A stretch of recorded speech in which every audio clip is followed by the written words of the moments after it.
Have you ever noticed that most of the items you pick up from the supermarket are just by chance?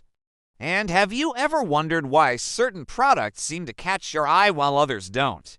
Well, there's a secret reason behind it, and once you know what it is, you'll be more likely to avoid it. It turns out that the placement of products in supermarkets is no accident. In fact, it's all part of a carefully orchestrated plan to get you to buy more stuff. But don't worry, because today we're going to spill the beans on exactly why you should avoid buying products placed at eye level in stores.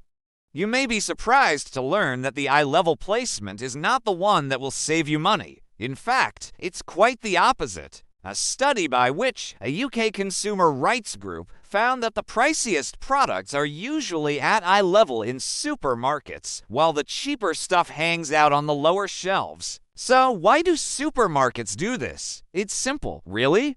They want to increase their sales. Supermarkets know that putting the priciest stuff right at eye level makes it way more likely you'll grab it and toss it in your cart. It's a tactic known as planning, and it's been used by supermarkets for years. But don't worry, we've got you covered. Now you know that eye level is purchase level, so before you fall for this sneaky tactic, take a moment to consider the price of the items you're putting in your basket.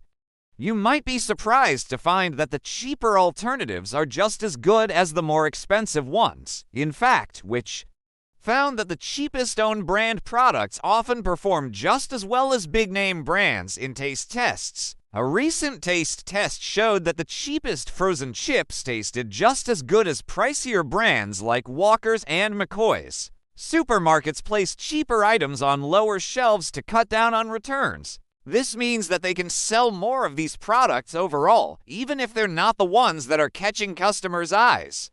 So if you want to save money and avoid being tempted by the products that are at eye level, there are a few things you can do. First, make a shopping list and stick to it. This will help you stay focused on the items you need and avoid picking up anything extra that you don't need. Second, look at the bottom shelves as well as the top ones. You might be surprised at what you find. And third, don't be afraid to try new brands. You might find that the cheaper alternatives are just as good as the more expensive ones. By following these tips, you'll be able to save money and avoid falling for the supermarket's sneaky tactics. So next time you go shopping, remember, eye level isn't always by level.